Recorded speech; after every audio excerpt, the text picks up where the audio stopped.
Bonjour, bonjour! Aujourd'hui on se retrouve dans une nouvelle vidéo pour parler d'une marque presque complètement personnalisable.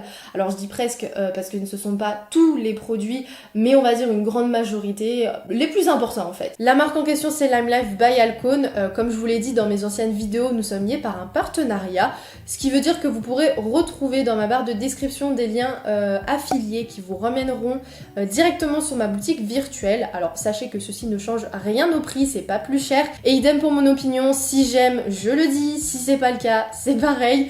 Voilà, mon but c'est de vous partager en fait les choses que j'aime, pas de vous refiler des plans pourris. Donc voilà. Une bonne partie de leurs produits se retrouve sous forme de palettes, donc en format compact.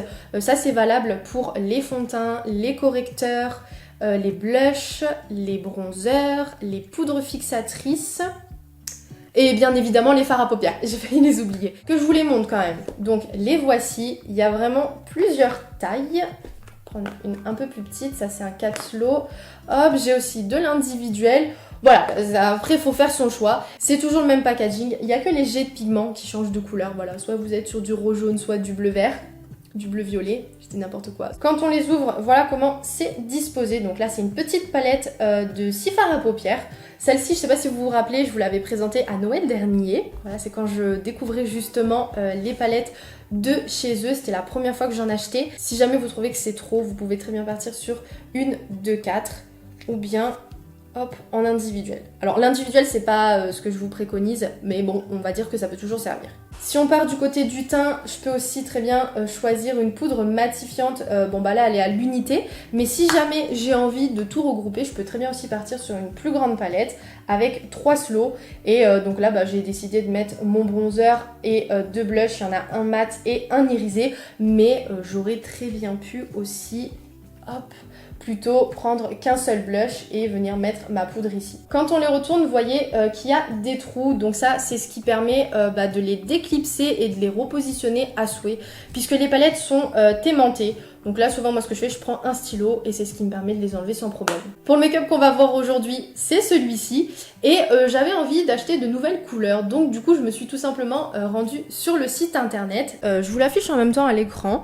Je suis allée dans la catégorie fard à paupières, puis j'ai choisi en individuel. Pour les couleurs, spontanément je suis partie sur du vert kaki, donc j'ai sélectionné le Always Love You. Puis le vert acide qui déjà depuis un bout de temps me faisait de l'œil, donc hop, ça dans le panier, pour terminer avec un métallisé jaune doré. Puis j'ai complété les derniers slows avec des fards que j'avais déjà de la marque, donc 2 marrons ainsi qu'un doré cuivré. Et voyez, c'est vraiment ça que j'aime avec le fait de concevoir sa propre palette, puisque on prend vraiment ce dont on a besoin, ce qu'on va aimer, on va réfléchir dessus pour essayer de créer une harmonie un petit peu sympa. Et si jamais on aime vraiment un fard, qu'on l'a utilisé beaucoup et qui commence à se vider, bah au moins on renouvelle uniquement ce fard. Donc même côté économie, on est gagnant. Maintenant que tout ça est dit, on va pouvoir revenir un petit peu plus tôt dans le tuto du maquillage. Je vous disais tout à l'heure qu'il y avait du teint, donc je vais tout faire avec vous. C'est parti. J'applique en premier ma base matifiante, la Shine Killer de chez NYX, principalement sur l'ensemble de mes brillances. Elle est noire parce qu'elle est infusée au charbon, mais vous voyez, une fois qu'on l'étale, ça s'estompe complètement dans la peau. Pour le fond de teint, moi c'est un peu particulier parce que j'ai carrément le grand format de la palette, puisque comme je suis amenée à maquiller des clientes, j'ai préféré partir sur la grande version, c'est beaucoup plus simple et plus logique pour moi. Mais si c'est pour une utilisation, tout ce qu'il y a de plus classique pour tous les jours, rien que pour vous, partez plutôt sur l'un des 3 formats là, donc soit le fond de teint en individuel, soit un fond de teint et 2 correcteurs, comme ça là on a vraiment tout regroupé, ou à la rigueur avec 2 fonds de teint en 2 teintes différentes. Ça c'est vraiment bien quand par exemple vous bronzez facilement l'été et que vous avez besoin d'avoir une teinte été et une teinte hiver. J'utilise anciennement la Shinto 1 puisque de nouvelles teintes sont sorties, notamment pour les peaux noires, et donc du coup ils ont un petit peu remanié les noms et maintenant c'est la numéro 7. Au niveau des quantités, ça va être très variable parce que c'est un fond de teint qui reste extrêmement modulable, donc souvent moi en général ce que je prélève à peu près, voilà, ça va être 2 petites noisettes avec ma spatule. Si vous n'avez pas ça ou vous n'avez pas envie, vous pouvez prélever au doigt, mettre votre éponge directement ou bien le pinceau. Moi je le fais pas, c'est uniquement par mesure d'hygiène. Et avant de l'appliquer, je vais venir juste un petit peu chauffer la matière, vous voyez, sur ma main, ce qui va le rendre un petit peu plus fluide. Je vais venir faire plein de petites sortes de points, voilà, pour commencer un petit peu à l'étaler sur le visage. Et puis j'étire le tout, hein. Avec celui-ci, on est sur un fini plutôt lumineux. C'est pour ça que principalement, je l'utilise en fin d'année et en hiver, parce que sinon, l'été, je brille vraiment beaucoup trop vite. De mémoire, il est disponible en 34 teintes et il est vegan, sans parabènes et cruelty free. Pour les correcteurs, donc pareil, moi je suis sur une palette on va dire familiale, c'est du multifonction, mais tout comme le fond de teint vous pouvez partir sur de l'individuel, donc voilà ce que ça donne. Je vais utiliser le numéro 2, par contre pour cela prélever vraiment genre un petit grain de riz, parce qu'ils ont vraiment une très haute couvrance, et je vais en tapotant le déposer. Et celui-ci, je sais pas pourquoi, je l'applique toujours au doigt, jamais au pinceau. Je trouve que le rendu est beaucoup plus joli, ça fait un fondu plus doux. On a aussi plus de couvrance. Voilà, donc si vous voulez quelque chose de plus léger, bah faites-le au pinceau. Comme il est un petit peu plus clair, j'en mets aussi sur l'arcade sourcilière. Comme ça m'amène un point de lumière. Et on a le choix entre 8 teintes. Comme d'habitude, je viens fixer le tout avec une poudre fixatrice matifiante. J'ai remarqué sur celui-là, il n'y a pas de trou derrière pour l'enlever. C'est une toute petite encoche. Et je trouve que c'est grave plus pratique. Vous voyez, hop, ça s'enlève de suite. Les petits trous, l'inconvénient, c'est que si on n'est pas équipé pour avoir quelque chose qui passe dedans, bah... va enlever ton fard. Parce qu'en plus les aimants ils tiennent vraiment bien. Après on va trop rien dire hein, parce que si c'était pas le cas on serait là à râler comme quoi les fards peuvent tomber, qui pourraient se casser et on serait deg. Et tac, ça se glisse tout seul. C'est vraiment, je trouve que c'est vraiment trop satisfaisant à faire.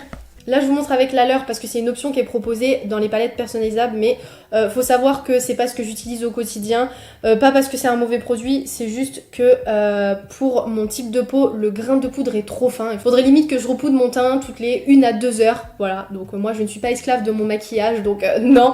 Donc si jamais vous êtes comme moi, que vous avez vraiment une tendance peau mixte à grasse, partez plutôt sur des poudres libres qui vont être un peu plus épaisses au niveau du grain. Moi je sais que d'habitude je prends celle de NYX, la minérale, je la trouve vraiment très bien. Mais par contre si vous avez une peau qui sera plutôt à tendance sèche ou normale, voilà, vous n'avez pas des brillances dans l'excès, celle-ci vous conviendra totalement, il n'y a pas de souci. Je vais finir le travail de mon teint donc avec mon bronzer. La teinte numéro 3, ils existent en 7 couleurs au total, exactement avec les mêmes grammages que la poudre matifiante. On va venir aussi tricher là en prolongeant cet effet de bronzage en en rajoutant un petit peu sur les coins du nez. Je change de pinceau et pour le blush, ça la teinte numéro 7, le Peachy. Et je les remonte toujours légèrement vers la tempe. J'aime bien l'effet que ça fait. Pour les sourcils, comme d'habitude, j'utilise le Tint and Brow en brunette de chez NYX, ainsi que le Lift and Snatch en ash brown, pour ajouter une petite finition de poils, principalement sur la tête et la pointe de mes sourcils. On va pouvoir passer à l'étape des yeux. Alors là c'est vraiment ce que j'attendais le plus dans cette vidéo, parce que autant le teint, bon bah pour moi il n'y a rien de nouveau, j'ai déjà l'habitude de les utiliser, mais mes 3 nouveaux petits fards, je vous les remontre d'un petit peu plus proche. Voilà, franchement le vert citron, j'ai eu un gros coup de cœur, donc j'espère que ça va être à la hauteur de mes espérances. Bon, il n'y a pas de raison, je pense pas que je vais être déçue, mais on va voir ça. Dans un premier temps, je vais venir appliquer ma base HD de chez NYX sur l'ensemble de ma paupière. Voilà, jusqu'à l'arcade sourcilière. Et je foutre très légèrement les bords histoire de l'intégrer bien dans ma peau. Que quand je vais venir appliquer les fards à paupières, il ne va pas y avoir de démarcation. Et je vais commencer par prélever en première couleur ce marron clair, le 5M. Dans leur globalité, les fards sont pas trop poudreux, ça va. Après, ça dépend beaucoup des couleurs. Chez eux, j'ai remarqué que dès que la couleur commence à être assez vive, le fard est plus poudreux. Après, la bonne vieille technique du spray sur les poils du pinceau et ça marche très bien. Et avec mon estompeur boule de taille moyenne, je vais venir flouter le bord. Peut-être je suis en train de capter, en fait ça fait grave longtemps que j'ai pas fait un gros maquillage. Enfin un maquillage un peu plus travaillé quoi. J'étais beaucoup plus dans l'allégé avec l'été. J'espère que j'ai pas perdu la main. On va voir ça. Avec un pinceau plus petit applicateur, je viens prélever la teinte 29M que je vais aussi appliquer dans mon creux, mais dans une zone beaucoup plus petite. Et du coup, c'est ce qui va commencer à créer notre dégradé. Et point très positif aussi pour ces fards, c'est que chaque panne contient 2 grammes de fard. Donc c'est vraiment loin d'être dégueu, je le dis clairement. La majorité des palettes qu'on retrouve dans le commerce, en moyenne, c'est 1 gramme. Et là, bah, on a le double quoi. Toujours avec le même pinceau, je rabats ma couleur sur le coin interne de ma paupière mobile. Et je vais le faire aussi sur le coin externe ici. Je reprends un troisième pinceau applicateur. Voilà, celui-là c'est celui de chez NYX.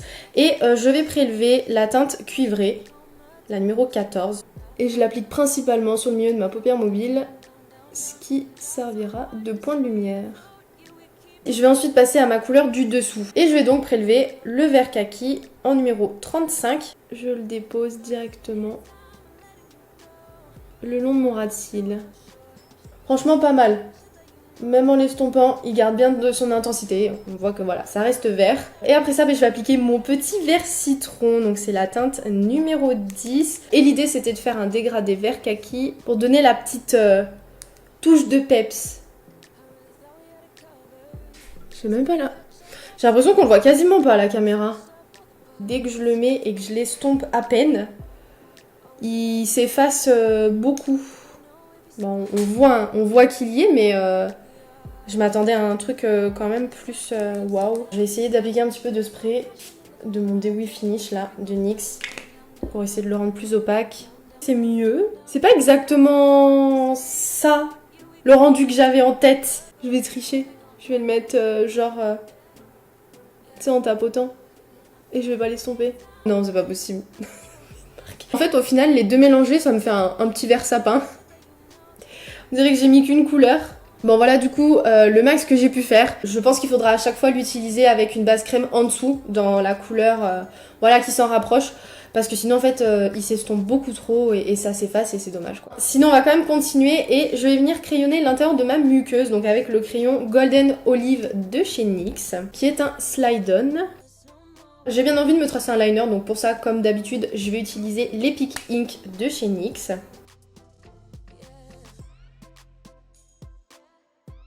Et je termine avec un petit coup de crayon dans ma muqueuse supérieure. Donc là, je vais prendre le noir de chez Lime Life. De faire ça, ça permet vraiment d'enlever, vous savez, le petit espace de muqueuse qui reste. Pour le mascara, on va rester dans celui de la marque. Je vais partir sur la version non waterproof, donc simplement le Perfect Mascara. Et quand je l'applique, je fais toujours à la fois des petits zigzags et en même temps, j'exerce une pression. Comme ça accentue le côté recourbant. Même si le mascara a un rendu fort sympathique, j'ai bien envie de mettre des faux cils. Je vais prendre les individuels de chez Allure avec la colle du haut. Et leur particularité, c'est que ce sont des bouquets par deux. Donc ce qui permet d'aller un petit peu plus vite et surtout d'avoir un rendu un peu plus étoffé.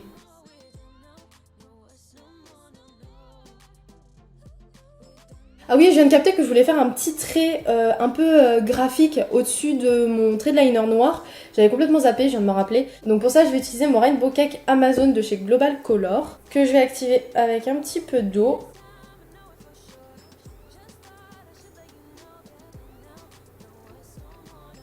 J'ai même oublié de mettre ma nacre sur le coin interne ainsi que sur l'arcade sourcilière. Le doré jaune, là, je ne l'ai pas utilisé. Du coup, je prélève le 03 avec un tout petit pinceau applicateur, histoire que ça rentre plus facilement dans le coin interne. Et je vais le déposer en tapotant.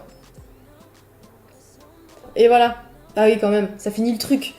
Non mais de toute manière, depuis ce matin, je fais rien dans le bon ordre, donc je vois pas pourquoi ça changerait pour mon maquillage. Donc on va pouvoir passer aux lèvres. Pour cette partie, je vais la survoler très rapidement parce que d'une, je n'ai pas la couleur que je souhaite pour aller avec ce make-up. Donc ça règle, on va dire, la question.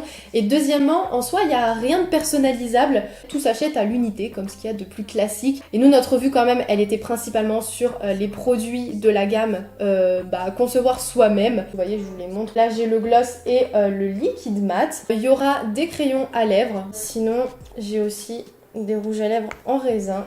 Voilà, comme ceci. Mais voilà, quand on les achète, ça se présente comme ça. Après, il y a juste à choisir sa teinte. Du coup, j'ai décidé de partir avec le crayon Aqualip de chez Makeup Forever en 3C. Et par-dessus, j'applique un des liquides Suède mat, le Sandstorm de chez NYX.